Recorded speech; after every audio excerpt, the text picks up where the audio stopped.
Welcome back, my lovely student. This is your mentor Priya ma'am, and today I have decided to do a direct conversation with you.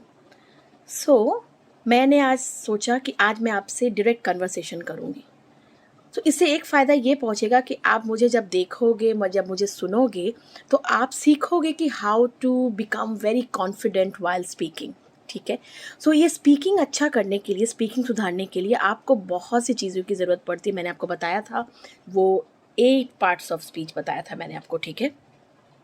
तो 8 parts of speech में noun, pronoun, verb, adverb and adjective, ये तो मैं एक एक करके करूँगी future में, बट बहुत ही ज़रूरी मुझे नज़र आ रहा है, क्योंकि मैं जब अपने बच्चों के संग जब बात कर रही हूँ तो मुझे लग रहा है कि बाकी सब तो ठीक ठाक कर ले रहे हैं, बट प्रेपोजिशन में इतना प्रॉब्लम्स आ रहा है कि भाई कब यूज़ करें, ये प्रेपोजिशन है क्या. जैसे कि इन, ऑन, अंडर, कोई भी चीज़ों की, कोई भी पर्सन की पोजीशन क्या है. जैसे मैं बैठी हुई हूँ चेयर पे, तो मैं क्या बोलूँगी, I am sitting on the chair.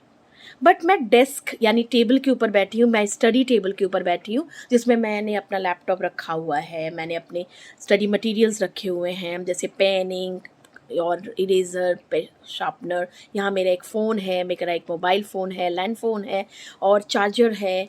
सो इतनी सारी चीज़ें, इवन ट्राइपॉड है.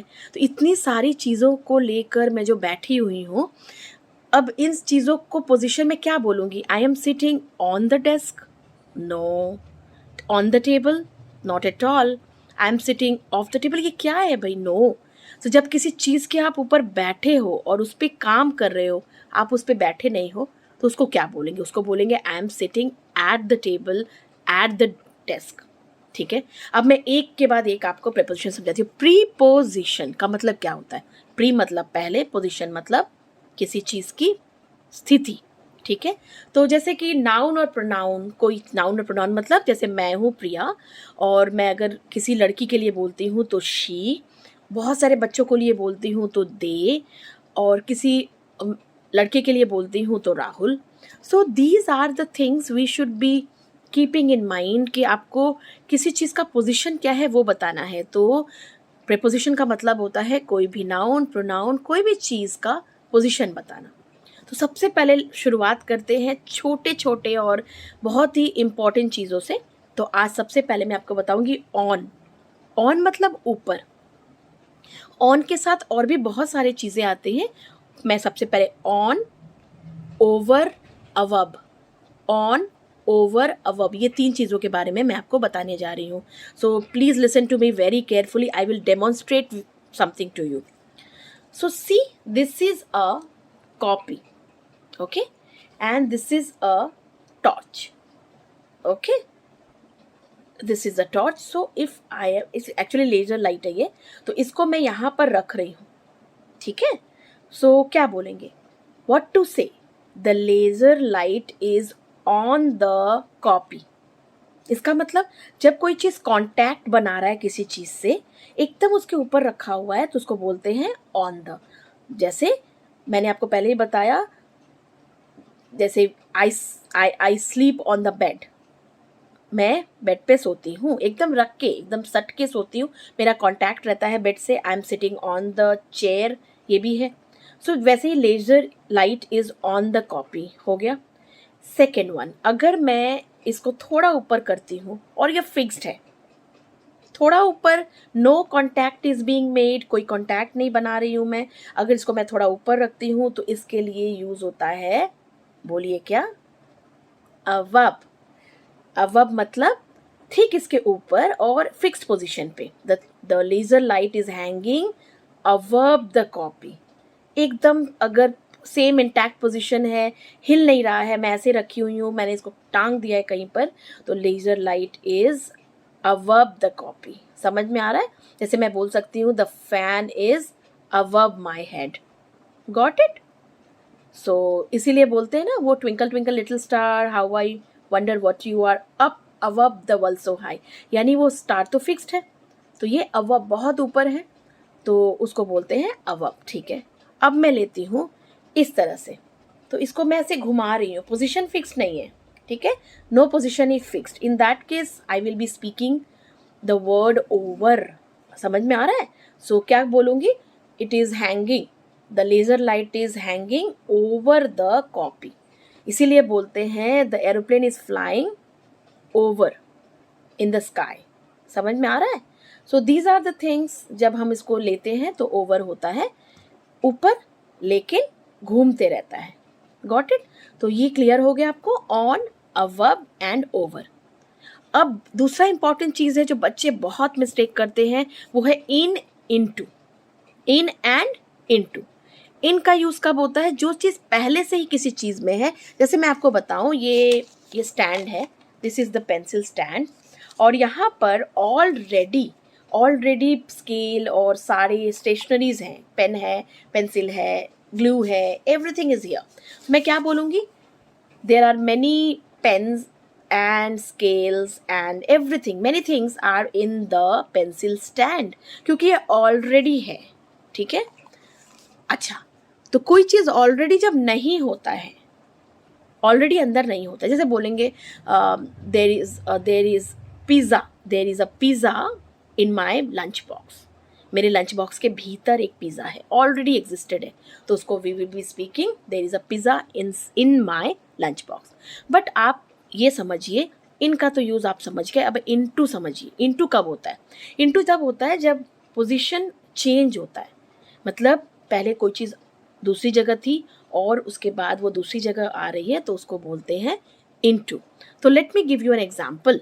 जैसे हम स्विमिंग में डाइव करते हैं, तो हम क्या बोलेंगे? I dived into the swimming pool. I dived into the swimming pool. इसका मतलब क्या हुआ? मैं पहले बाहर खड़ी थी, फिर मैंने डाइव मारा पूल के भीतर, तो मैंने यहाँ पे क्या यूज़ किया? इनटू यूज़ किया। ठीक है? अब दूसरी बात जो है वो है, उसी चीज़ को मैं स्विमिंग पूल में ऑलरेडी स्विमिंग कर रही हूँ, तो क्या बोलूँगी? I M swimming in the pool. मैं ऑलरेडी पूल में हूँ, तो इन द पूल, और अगर डाइव मार रही हूँ तो इन टू द पूल। समझ में आ गया? दूसरा चीज़ देखिए आप, the teacher is in the class. Teacher class में है। बट अगर मैं बोलती हूँ teacher entered into the class, मतलब पहले टीचर बाहर थी, अब वो भीतर आ रही है, तो इसको हम लोग क्या बोलेंगे? The teacher entered into the class. So please mind this things. In और इनटू का फर्क आपको समझ में आ गया होगा। नाउ एक और है जो बहुत इंपॉर्टेंट है, between, among. Between and among. तो कोई भी चीज़ अगर दो चीज़ों के बीच में अगर है, जैसे कि I sit between Amit and Neha, मैं अमित और नेहा के बीच में, ये मैं हूँ, मैं अमित और नेहा के बीच में बैठती हूँ, तो I sit between Amit and Neha. ठीक है? या फिर अगर बहुत से बच्चे हैं, अगर मैं बोलती हूँ I am sitting among the children, among my friends, because I was the centre point as I was singing a song. ठीक है? मैं गाना गा रही थी, तो मैं एकदम बीचों बीच बैठी थी, और इसके लिए बिटवीन यूज़ नहीं कर सकते, क्योंकि वहाँ पे बहुत से बच्चे हैं, चिल्ड्रन हैं, या स्टूडेंट बोल लीजिए या फ्रेंड्स बोल लीजिए, तो we can speak what? We can speak among. जैसे a cake is distributed, so the mother distributed the cake between her two sons. Mummy ने दो बच्चों के बीच में केक को बांटा, तो बिटवीन द टू सन्स। लेकिन अगर बोलेंगे कि the mother distributed the cake या shared the cake among the children, children मतलब यहाँ पे पता नहीं चल रहा है कि दो बच्चे हैं कि ज़्यादा है, मतलब चिल्ड्रन मतलब ज़्यादा बच्चे हैं, दो से ज़्यादा, तो वहाँ पे हम बिटवीन नहीं कह सकते, अमंग एंड क्या बोल रहे हैं हम यहाँ पे? बिटवीन। ठीक है? अच्छा, अब एक चीज़ लेते हैं, पोजिशन होता है इन फ्रंट ऑफ, बिहाइंड। ठीक है? इन फ्रंट मतलब सामने, बिहाइंड मतलब पीछे। जो जैसे इन फ्रंट ऑफ क्या बोल सकते हैं? My car is parking in front of my gate. मेरा गाड़ी या मेरी गाड़ी खड़ी है मेरे गेट के सामने। ठीक है? और बिहाइंड के लिए क्या बोलेंगे? कोई चीज़ पीछे है, तो क्या बोलेंगे? The cat is hiding behind the curtain. Cat जो है वो कर्टन के पीछे छुपी हुई है। तो इन फ्रंट ऑफ और बिहाइंड, आई होप ये भी आपको क्लियर हो गया होगा। अब हम लेते हैं एक और इम्पॉर्टेंट चीज़, वो है अलोंग, थ्रू। थ्रू कब लेते हैं? कोई चीज़ के भीतर से आप गुजर रहे हो, उसको बोलते हैं थ्रू। द सेल्समैन या फिर द बिजनेसमैन, पुराने ज़माने में, एंशिएंट टाइम में, during ancient time what happened? The businessmen used to travel to different cities, to different places, different towns by their horses. अपने घोड़ों के ऊपर राइडिंग करके वो लोग एक जगह से दूसरी जगह में ट्रांसफ़र होते थे, तो उनको जंगल के रास्ते जाना पड़ता था. तो the businessman is riding on the horse, riding on the horse, ठीक है, घोड़े के ऊपर बैठा हुआ है, and going through the jungle, जंगल के बीचों बीच से होकर जा रहा है, तब हम यहाँ पे थ्रू करेंगे, ठीक है. या फिर the train is going through the tunnel. Tunnel मतलब जो एक टनल होता है, गुफा होता है. टनल का मतलब हिंदी में शायद वो जो अंधकार सा जगह रहता है ना जिसके भीतर से जाते हैं, दैट इज कॉल्ड टनल. तो क्या बोल सकते हैं वहाँ पे? So the train is going through the tunnel, ठीक है. और अलोंग, अलोंग क्या बोलते हैं? जब कोई चीज़ के हम साथ साथ चलते हैं तो उसको हम क्या बोलेंगे? अलोंग बोलेंगे. जैसे I was walking along the sea beach with my cousins, मैं अपने कजन्स के साथ बीच के साथ में चल रही थी, बीच के चारों, धीरे धीरे बीच के साइड में चल रही थी. तो अलोंग का मतलब भी आई होप आपको समझ में आ गया होगा. अब एक बहुत इंपॉर्टेंट और एक चीज़ है, वो है अक्रॉस. अक्रॉस मतलब इस पार से उस पार, ठीक है. ये आप स्काई के लिए भी यूज़ कर सकते हो, या फिर पानी में भी यूज़ कर सकते हो, या फिर रोड में भी यूज़ कर सकते हो. मैं तीनों का एग्जाम्पल देती हूँ. The aeroplane is flying across the sky, यानी इस तरफ से उस तरफ चला गया. या फिर the ship is selling across the river, river के भी इस तरफ से उस तरफ चला गया. The dog is running across the road, यानी डॉग इस तरफ से उस तरफ रोड के चला गया, ठीक है. सो अक्रॉस भी हो गया आपका. Now next is with. How to use with. With का इस्तेमाल कब करेंगे? जब कोई चीज़ हम पकड़ के लिखते हैं, ठीक है ना. ये देखिए, जब हम कोई चीज़ पकड़ के पकड़ते हैं. So I am writing with a gel pen, मैं एक जेल पेन से लिख रही हूँ. Okay. He is fighting with his sword, तो अपने तलवार से लड़ाई कर रहा है, वो हो गया with. Got it. Next is of. Of कब यूज़ करते हैं? सो जैसे कि किसी चीज़ का रिलेशन बताने के लिए हम लोग ऑफ यूज़ करते हैं. In the month of July I was in Mumbai, मैं जुलाई के मंथ में, मतलब जुलाई का मंथ के संग रिलेशन बता रहे हैं, जुलाई के संग मंथ का relation. In the month of July I was in Mumbai, मैं मुंबई में थी, ठीक है. और एक चीज़ और ले लीजिए ऑफ के संग, ये है O F of, only O F of, ठीक है. इस ऑफ का मतलब जैसे कि एक और ले लीजिए, this book is of my brothers, यानी मेरे भाई का किताब है, ठीक है. ऑफ भी हो गया. Now O double F off क्या होता है? O double F, O F F, off का मतलब होता है किसी चीज़ से अलग होना. जैसे कि the leaves are falling off the tree, leaves are falling off the tree, पेड़ से पत्ते गिर रहे हैं. और दूसरा off, he fell off the ladder, he fell off the ladder, यानी वो सीढ़ियों से गिर गया, ठीक है. तो जब सीढ़ियों से गिर गया तो यानी सीढ़ी से अलग हो गया, तो fail off the ladder. Got it? Now next I think important one is, I have told you about buy. Buy is very very important. BY, buy. Whatever vehicles you are using, whatever type of transport you are using, whatever method you are using, आप किसी चीज़ से travel कर रहे हो तो आपको buy use करना है. जैसे कि I am flying to London by aeroplane. I am going to Pune by car. I go to school by school bus. Okay. I am going to the nearby market by the rickshaw. सो ये bye bye का use कब हुआ? जब हम लोगों ने use किया कि किसी चीज़ का कन्वेंस लेकर हम कहाँ एक जगह से दूसरी जगह पे जा रहे हैं, ठीक है. एक और जगह के लिए बहुत इंपॉर्टेंट बाय वर्ड यूज़ होता है, जो सब मिस्टेक करते हैं. जब हम कभी किसी को घड़ी का टाइम पूछते हैं ना, तो हम लोग क्या बोलते हैं?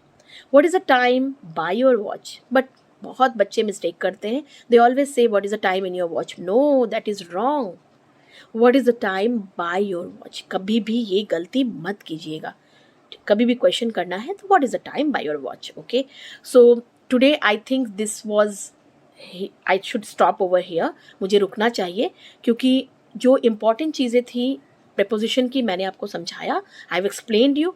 फर्दर मैं और भी प्रपोजिशन के बारे में बताऊंगी. पहले आप इनको रिवाइज करते रहिए और सीखिए कि किस तरह से इस्तेमाल करना है. If you have any comment, please write to me कि आपको कोई चीज़ समझ में नहीं आई है या आप किसी वर्ड को लेकर कन्फ्यूज्ड हो. If you are confused with some of the words, you can write to me, you can comment me. I will surely answer your doubts, आपको क्लियर करने की कोशिश करूँगी. And above all, please like, share, comment and subscribe to my channel so that आपको all भी updates मिलते रहे. You can get all the updates. Okay, वैसे मैं हिंदी के साथ में बंगाली में भी समझा सकती हूँ. If you want any Bengali version of understanding, please write to me. I will explaining that also to you. ठीक है, बट कीप प्रैक्टिसिंग. और आप अगर शेयर नहीं करेंगे, आप अगर कमेंट नहीं करेंगे, आप अगर सब्सक्राइब नहीं करेंगे, तो how would I be encouraging. ठीक है, तो मुझे इनकरेजमेंट मिलना चाहिए एंड मुझे और भी हौसला चाहिए ताकि लोगों तक मेरी बात पहुँचे, मैं और अच्छे से समझा पाऊँ. I want India to be absolutely literate.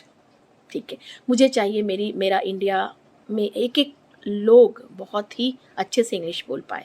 ये मेरी दिली तमन्ना है. प्लीज़ मुझे हेल्प कीजिए ताकि मैं इसको फुलफ़िल कर सकूं. Thank you, bye bye and take care my students.